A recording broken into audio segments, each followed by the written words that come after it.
Untuk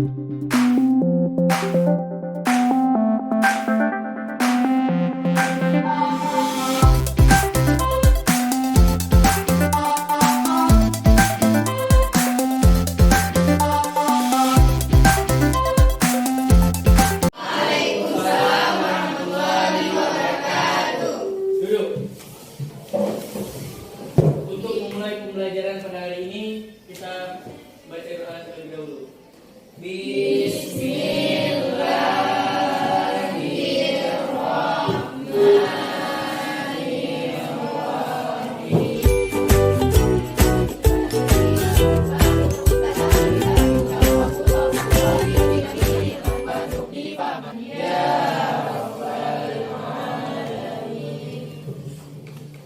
Bagaimana kabar hari ini? Baik. Masih semangat untuk belajar? Masih. Ada yang tidak hadir nggak hari ini? Ada. Siapa yang tidak hadir? Syariful. Syariful. Terus dan siapa lagi? Nadira. Oke. Untuk materi kita pada minggu yang lalu ada yang masih ingat nggak? Kita sudah belajar mengenai reaksi penggaraman. Ya. Reaksi penggaraman itu reaksi yang terjadi antara larutan asam dan basa. Bagaimana mengenai kekuatan asam dan basanya? Coba Nadila, kekuatan asam dan basa itu bagaimana untuk menerangkan suatu garam asam atau garam basa? Bisa dengan menggunakan kertas lakmus. Ya, terus? Itu menggunakan indikator alami seperti bunga yang mengandung warna. Bagaimana Fitra? Oke, ada yang bisa yang lain? Ya, tadi udah dijawab ya untuk menentukan ininya itu menentukan pH-nya ya untuk bisa melalui partikel sederhana itu menggunakan beberapa indikator. Jadi untuk menentukan kekuatan asam dan basa itu bisa kita lihat dari jenis asam dan basanya, ya kan? Jika garam yang berasal dari asam kuat dan basa lemah itu adalah garam asam. Ya. Dan jika garam yang berasal dari basa kuat dan asam lemah Garam basa. Tetapi bagaimana garam yang berasal dari asam lemah dan asam kuat asam lemah dan basa lemah? Itu dilihat dari nilai Ka dan Kb. Ya. Jika Ka-nya lebih besar, maka Ka-nya lebih besar dari Kb, maka garam asam. Dan jika Kb-nya lebih besar dari Ka, Oke. Jika nilai Ka dan Kb-nya sama, iya netral ya, singkat ya.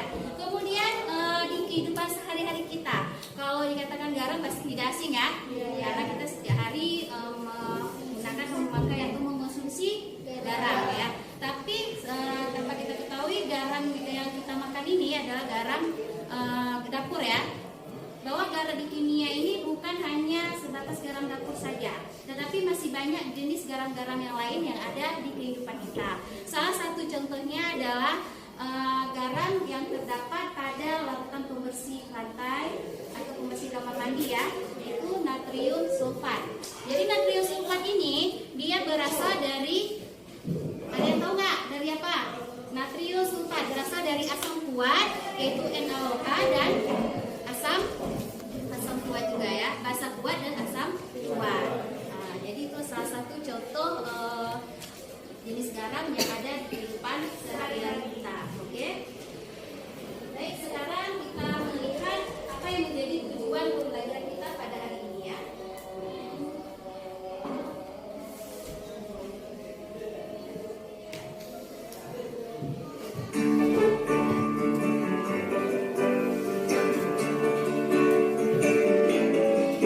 Ini adalah tujuan pembelajaran kita pada hari ini melalui model pembelajaran problem based learning disertai dengan metode diskusi dan tanya jawab.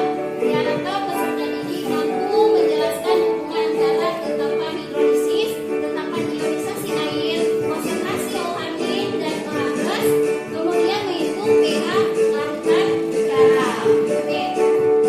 Nanti ketika kegiatan ini kita, Ibu akan bagi kalian dalam beberapa kelompok ya, dan kemudian kalian akan memberikan suatu permasalahan nanti yang ada di LKPD dan kalian diskusikan sama kawan mengenai materi kita pada hari ini ya.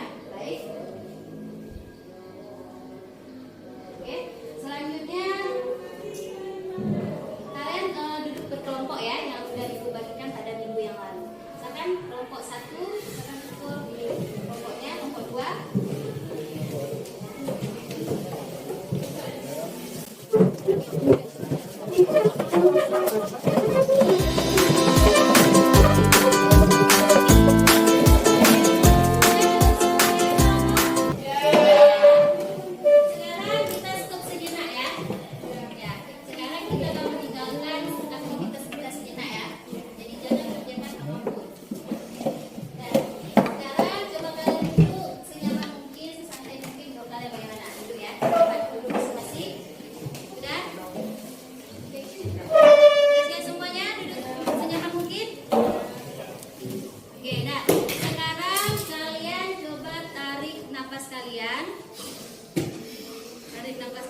Garam Kata. nomor 2. Nomor dua yang mana? Yang dua kesal. Ya. Ah, Kesal ya, marah ya. ya. Oke, marah. Dan kemudian siapa lagi ya? Kelompok ya Fitria. Fitria nomor berapa? Satu. Bahagia ya, senang. Oke, sudah tahu ya. Itu kita cuma ambil dua aja, dua orang saja. Sekarang ibu akan tunjuk lagi, kemudian sama ibu tunjuk salah satu dari kalian. Kemudian kalian tanggapi bagaimana perasaan dari Fitra ya. Apa yang harus kita lakukan? Oke, Nadila. Ya. Nadila, bagaimana menurut Nadila tanggapan ataupun hal yang bisa kamu lakukan supaya Fitra ini jadi bahagia? Dia kesal kan? Iya. Dia agak marah kan? Iya. Gimana? Kalau kawan kita lagi marah, apa yang kamu lakukan? Buat game. Buat Game. terus apa lagi? Buat ini apa? Ice breaking itu. Bikin. Kemudian bagaimana lagi? Tanggapan kamu ada dia bagaimana kalau dia marah? Gimana? Kasih makan. Berarti dia lapar. Betul nggak Mitra? Kasih makanan bisa senang. Ya. Ya, oh itu lapar dia ya. Dia dikasihan ya, tapi dia kalau kasih makanan jadi senang. Ya, nanti kasih makanan ya. Dan kemudian Fitria. Oke, Michael. Kalau Fitria dia senang nih. Sekarang bahasa senang. Apa yang kamu lakukan biar kamu senang lagi? Wow. Sini. Kasih duit. Kalau kasih duit semuanya senang kan? Iya. Berarti senang nggak Fitria kalau dikasih duit? Nah. Jadi kan intinya kalau kawan kita lagi keadaan perasaannya itu baik itu senang, sedih, kita harus responsif ya. Jadi kalau dia udah kesal, udah marah, jangan tambah buat marah. Kita buat dia sedikit apa nyanyian aja ataupun candaan, dan buat dia senyum itu dan apa emosinya dan berubah ya, tidak marah lagi. Jadinya apa bahagia. Oke. Nah kalau saya tanya semuanya bagaimana perasaan kalian hari ini? Hah? Nah, Pak gimana? Kenyang. Kenyang. Kalau kenyang berarti senang ya? Iya. Oke. Sudah ya. Untuk berikutnya sudah. Oke, sekarang kita lanjut melihat materi kita pada hari ini ya. Oke. Dan kita lihat yang menjadi permasalahan kita. Jika kita perhatikan gambar ini adalah barang-barang yang ada yang kita gunakan di kehidupan kita ya. Iya. Sering kan kalian lihat? Sering. Dan ini semuanya ada nih. Apakah kecap, semuanya ada ya. Dan ini yang kita jumpai. Di sekolah ada juga, di rumah, ataupun di supermarket, ya kan? Dan semua ini adalah termasuk jenis garam ya. Jenis garam. Ya setahu kita tadi garam itu adalah garam dapur aja yang kita makan. Sebenarnya tidak ya. Jadi kemudian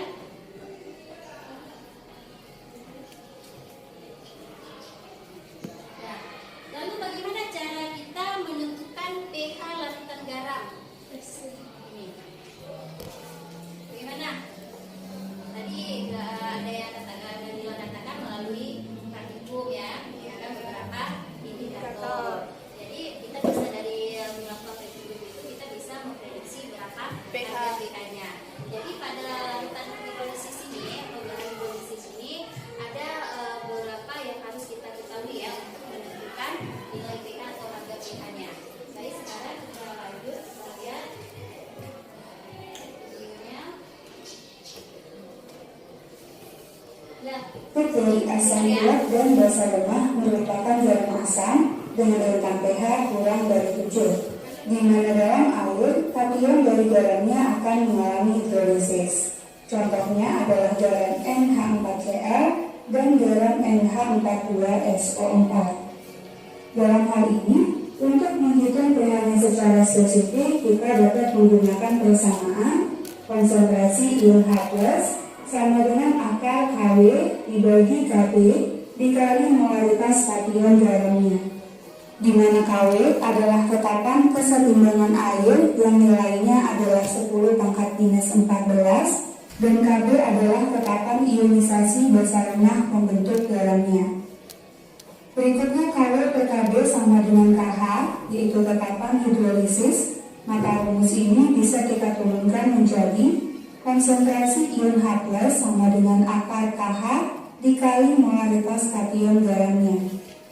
Nah, setelah mendapatkan konsentrasi ion H+-nya, kita dapat menghitung pH-nya dengan rumus pH sama dengan min log konsentrasi ion H+.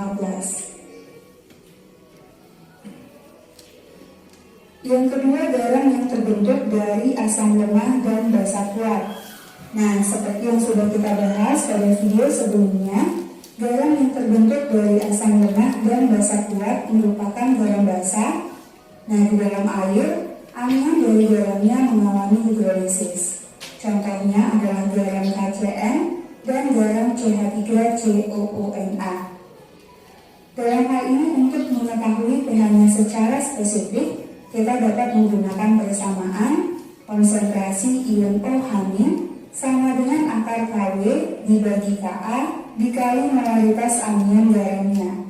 Untuk KW tadi adalah tetapan kesetimbangan air yang nilainya 10⁻⁻14 dan Ka adalah tetapan ionisasi asam lemah pembentuk garamnya. Berikutnya KH sama dengan KW dibagi Ka, maka rumus ini bisa kita turunkan menjadi konsentrasi ion OH- sama dengan akar KH dikali molaritas anion garamnya. Nah, sama dengan penentuan pH larutan basa pada bab sebelumnya, setelah mendapatkan konsentrasi ion OH-, kita dapat mencari pOH-nya dengan rumus pOH sama dengan min log konsentrasi ion OH-, dan terakhir pH-nya dapat kita hitung dengan persamaan pH sama dengan 14 dikurangi pOH. Yang ketiga, garam yang terbentuk dari asam lemah dan basa lemah. Nah, seperti yang sudah kita bahas pada video sebelumnya, garam yang terbentuk dari asam lemah dan basa lemah dapat bersifat asam, basa maupun netral, bergantung pada perbandingan Ka dari asam lemah dan Kb dari basa lemah pembentuknya. Kemudian dalam air, baik kation dan anion dari garamnya akan mengalami hidrolisis. Contoh garamnya adalah garam NH4Cn dan garam CH3COONH4. Nah, untuk mengetahui pH-nya secara spesifik, kita dapat menggunakan persamaan konsentrasi ion H+ sama dengan akar KW dikali Ka dibagi Kb. Kemudian kita hitung pH-nya dengan persamaan pH sama dengan min log konsentrasi ion H+. Nah, adapun untuk garam yang terbentuk dari asam kuat dan basa kuat, contohnya garam NaCl dan garam KNO3, seperti yang sudah kita pelajari sebelumnya, pH-nya sama dengan 7.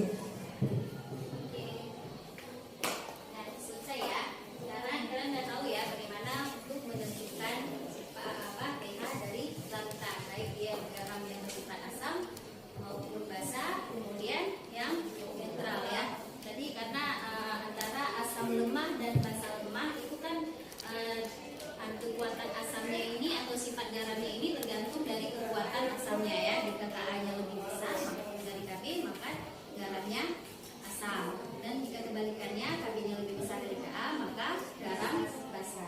Oke, ini ada LKPD ya, ada lembaran kerja yang kalian diskusikan dengan sama kelompok ya. Nah, di sini ada permasalahan yang harus kalian selesaikan, yaitu menentukan pH larutan garam ya. Tolong nanti kalian kerjasama dengan kawan selesaikan soal yang ada pada LKPD.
Baik, assalamualaikum warahmatullahi wabarakatuh. Kami berasal dari kelompok 1 akan mempresentasikan hasil kerja kelompok kami tentang hidrolisis pada asam. Baik teman-teman, seperti yang ada pada soal, maka kita ketahui bahwa molaritas dari CH3COONH adalah 0,1 m dan KH-nya adalah 10 pangkat min 9. Nah, yang ditanya pada soal adalah pH dari CH3COONH. Nah, di sini dapat kita lihat bahwa reaksi dari CH3COONH yaitu CH3COO- ditambah dengan Na+. Adapun anionnya adalah 1 kali 0,1 m sama dengan 0,1 yaitu 10 pangkat min 1. Selanjutnya yaitu ada OH- sama dengan KH dikali anion. Nah, di sini KH-nya adalah 10 pangkat min 9 dikali 10 pangkat min 1 menghasilkan 10 pangkat min 10. Dan setelah dibagi maka didapatlah hasilnya yaitu 10 pangkat min 5. Selanjutnya adalah mencari pOH. pOH ini dengan rumus min log 10 pangkat min 5 dan mendapatkan hasil yaitu 5. Yang terakhir adalah mencari pH yaitu 14 dikurang 5 sama dengan 9. Baik, setelah kami jelaskan, apakah ada yang ingin bertanya? Oke, sama. Larutannya bersifat apa? Larutannya bersifat apa? Larutan dari ini adalah garam asam. Garam basa. Jelaskan berasal dari apa?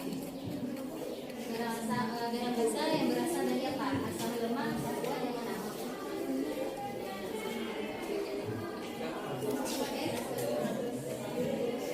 Garam basa berasal dari asam lemak dan basa kuat. Mana? Oke, beri hapus ya. Oke, baik. Anda yang menanggapi?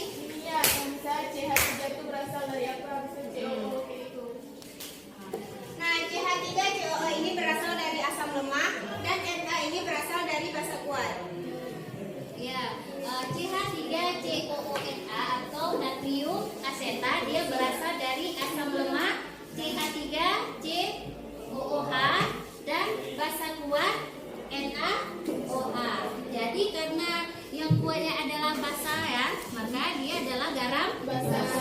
Oke, ada lagi yang bertanya atau menanggapi? Tidak ya? Sudah, silakan ditutup.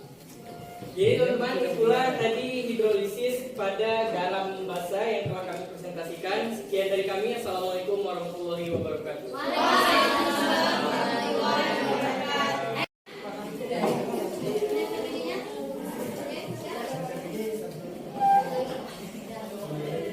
Oke, kelompok yang udah.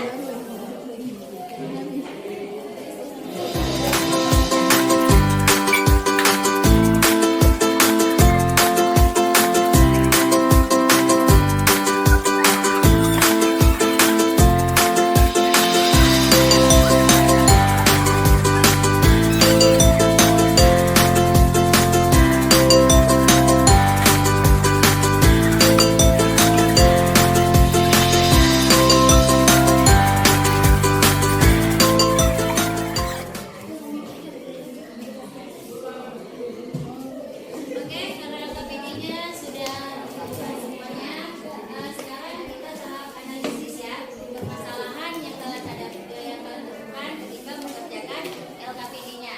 Oke, untuk silakan siapa yang bisa untuk menganalisis permasalahan yang telah dapatkan pada LKPD-nya. Oke, silakan.